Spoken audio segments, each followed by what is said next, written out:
사전투표 25% 문재인과 토리어가 할 수 있다.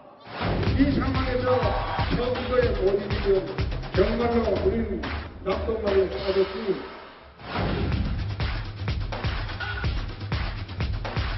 저는 남는 게 체력밖에 없어요. 아이고, 다행이다. 신은 다만 그것이 염려되옵니다.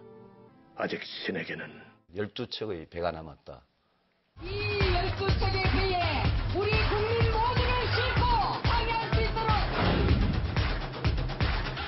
제가 홍준표 후보는 제가 말리는 잡을게요. 서로 여러분들이 잡아주세요.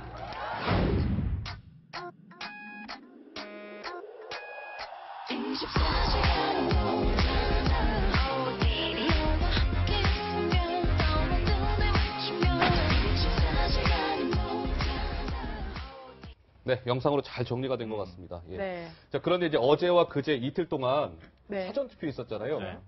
우리 네 분 중에 혹시 사전투표 마치신 분 계십니까? 최 교수님, 네. 김평란관님 사전투표 하셨고 두 분은 아직 못 하셨고. 네. 저도 못했습니다. 저도 못했는데 어디 사전투표 정말 열풍이 불었다고 해야 될 것 같아요. 그러니까요. 김성관 평론가님. 깜짝 놀랐습니다. 26.06%요? 네. 와. 저는 사실은 첫날 사전 투표를 했는데요. 네. 투표하러 가서 제가 오히려 깜짝 놀랐어요. 너무 많은 분들이 오셔가지고. 줄도 엄청 길게 서 있고요. 네. 그러니까 투표날 같은 느낌을 받았어요. 네. 그래서 이번에 굉장히 투표율이 높을 수도 있겠구나 하는 생각을 했는데 실제로 사전 투표율이 이렇게 높을 줄은 아마 아무도 상상을 못했을 것 같은데요.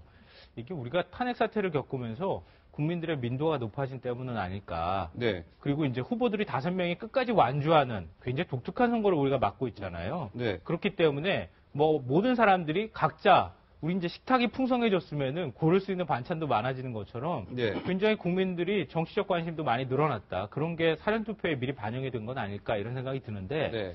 다만 좀 걱정되는 부분은 있어요.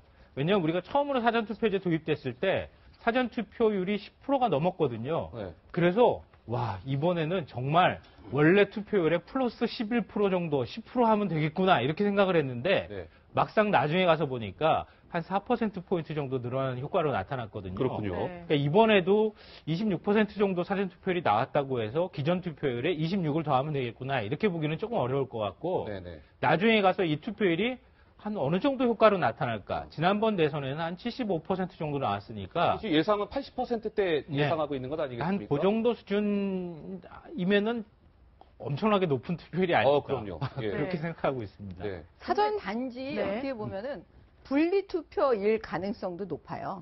분리 제가 볼 투표요? 때는 단순히 네. 그냥 분리한 투표, 그러니까 미리 결국- 했다 정도. 그렇죠. 왜냐하면 이번은 다른 때하고 다르게 왜냐하면 지금 연휴가 쫙 껴 있잖아요. 그치. 예. 그렇기 때문에 미리 하고 가시는 분들이 많기 때문에 좀 이것만 가지고 네. 사전 투표율이 높다는 것만 가지고 가지고 투표율이 뭐 80%를 넘을 거다라고 진단하기에는 좀 어렵지 단정할 않나요? 수는 예, 없죠. 이렇게 보입니다. 끝까지 지켜봐야 될 것 같은데 아무래도 사전투표가 높은 게 국민들의 관심이 크다는 뭐 요인도 있겠지만 아무래도 후보들뿐만이 아니라 유권자들이 나서서 정말 온 국민이 투표를 권장하는 분위기가 조성이 됐거든요.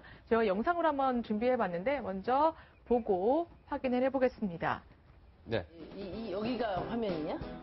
이쪽이 어디가 화면이냐? 네, 심상정 후보도 지금 사전투표를 여러분 권장하는 안녕하세요. 심상정입니다. 영상 편지를 5월 보내고 9일에 있죠. 선거 그러네요. 날 아쉽게도 투표 못 심상정 했습니다. 후보의 모습도 아이를 보이고요. 보니 어찌됐건 이번 이 사전투표는 26%대를 기록을 했습니다. 홍준표 후보도 공식 유튜브를 통해서 저렇게 투표를 독려하는 영상을 공개한 바 있고요. 네, 후보들뿐만이 아니죠. 연예인들도 이제 그 각자의 SNS에 우리 사전투표 합시다 이런 인증샷을 계속 올리면서 이런 말도 나와요. 국민 놀이가 됐다 투표가 사전투표 인증샷이 그럼요. 굉장히 고무적인 일인 것 같긴 해요. 저는 네. 이게 아직 사전 투표를 안 했는데 좀 더 이게 그 정치 상황을 보고 좀 더 이게 고민해보고 투표하기 위해서 안 했는데 네. 저는 이게 법적으로 좀 문제가 있는 게 예를 들어 이게 선거법에 운동기한을 뭐 20일로 둔다.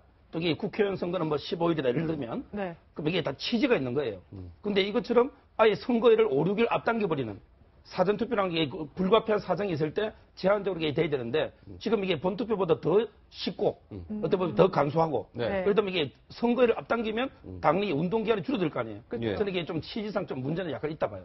네, 알겠습니다. 어쨌든 이 사전투표에 국민 한 4분 중에 한 분 정도는 이미 명이죠. 투표를 네. 마쳤다는 이야기니까 높은 열기가 있었던 것만은 분명한 것 같습니다. 자, 그렇다면 저 뒤에도 장미대선 D-딱 3이라고 적혀져 있지 않습니까? 여론조사 하나 준비되어 있는 게 있죠? 저희 한번 화면 한번 보겠습니다. 그래픽 좀 한번 보여주세요. 여기 보면은 여론조사를 보면 이제 당연히 이번 이 보여드릴 조사는 그러니까는 5월 3일 전에 조사된 거죠. 그러니까 5월 2일까지 조사된 그 마지막에 있었던 이제 언론사와 여론조사 기관들이 조사한 결과를 저희가 보여드리고 있는 겁니다. 동아일보와 채널A, YTN 서울신문, 조선일보, MBC, 한국경제신문 이 여론조사 결과인데 보시는 바와 같이 파란색 부분 문재인 후보를 가리키죠. 예, 문재인 후보가 어쨌든 선두를 지키고 있고 빨간색 이제 홍준표 자유한국당 후보인데 어떤 조사에서는 이른바 우리 실버크로스라고 하잖아요. 2등으로 올라선 조사도 있고 뭐 안철수 후보는 2등 또는 3등 그 다음에 바른정당 그리고 심상정 후보가 속해 있는 정의당 뭐 이런 순으로 나타나고 있는데 지금은 이제 여론의 흐름이 어떻게 돌아가고 있는지 저희가 알 수는 없어요, 정 의원님. 그렇지 않습니까? 네. 근데 어떠실 것 같으세요, 지금? 이제 3일, 사흘 앞인데요. 지금 그 1위와 2위 후보의 지지율이 차이가 많이 나잖아요. 네. 2, 3위 그 사이에. 그래서 제가 볼 때는 과연 그 1위 후보가 역전을 시킬 수 있는가 그거는 조금 좀 어렵지 않을까 그런 생각이 일단 들고요. 네. 그 다음에 지금 제가 보면 혹시 기억나실지 모르겠는데 바른정당에서 많은 의원들이 탈당하면서 자유한국당으로 옮겨가는 네. 그 사건 이후에는 지금 여기에 표심이 반영이 안 됐습니다. 네. 그렇죠. 예. 그런데 지금 그게 우리가 현장에서 이제 느끼는 거는 그 바른정당의 지금 유승민 후보가 지금 4% 5%대였는데 이게 과연 10%를 넘길 수 있겠는가? 네. 근데 지금 바닥 흐름은 계속 10%를 지금 넘어가고 있다. 뭐 여러 막 사람들이 그런 식으로 많이 지금 얘기를 하고 동정표도 모이고 있고 이런 얘기가 있기 때문에 과연 이 소신 투표요. 소신 투표 하시는 분들이 심상정 후보와 유승민 후보에게 어느 정도 표를 줄 것인지 그것도 참 주목이 되는 부분입니다. 네, 알겠습니다. 자, 지금 이렇게 1위 후보와 2위 후보가 정말 좀 차이가 있긴 합니다. 근데 이게 저걸 보고 이게 우리가 6일 동안 여론조사 공표 금지되잖아요. 그렇죠. 근데 5월 3일 다음 날 5월 4일이 선거날이에요. 지금 이게 4일날 5일날 선거날 아닙니까? 그럼 이게 하루 이틀 때문에 저걸 금지를 둘 필요 있냐? 저는 이게 제가 알기로 OECD 국가 중에 뭐 프랑스나 한 두세 나라 빼고는 전부 이게 금지가 없는 걸로 알고 있거든요. 그래서 이게 우리나라도 이제는 공표 금지를 좀 없앨 때가 되지 않았나 이래 보입니다. 저도 비슷한 말씀을 드리려고 했는데요. 뭐 프랑스가 한 이틀 전까지만 발표하고 뭐 그 다음에 발표를 안 한다 이렇게 얘기하는데 우리 선거제도가 국민을 일종의 통제의 대상으로 바라보는. 그러니까 그 정치권이 국민을 얼마든지 여론을 조작할 수 있다고 하는 그걸 전제로 해서 지금 선거제도가 만들어져 있는 측면이 있거든요. 근데 지금 국민들이 보여주고 있는 높은 국민의식 같은 걸 보면 이제 그런 거 굳이 하지 않아도 국민들 스스로 이제 알아서 찾아가고 알아서 정보를 나눌 수 있는 시대가 이미 돼버렸다. 그래서 다음번 대선이나 다음번 선거부터는 이 여론조사 깜깜이 기간을 두지 않아도 될 것 같아요. 그래서 정치권에서 좀 논의가 좀 됐으면 좋겠어요. 그거 정치인들이 만들었습니다.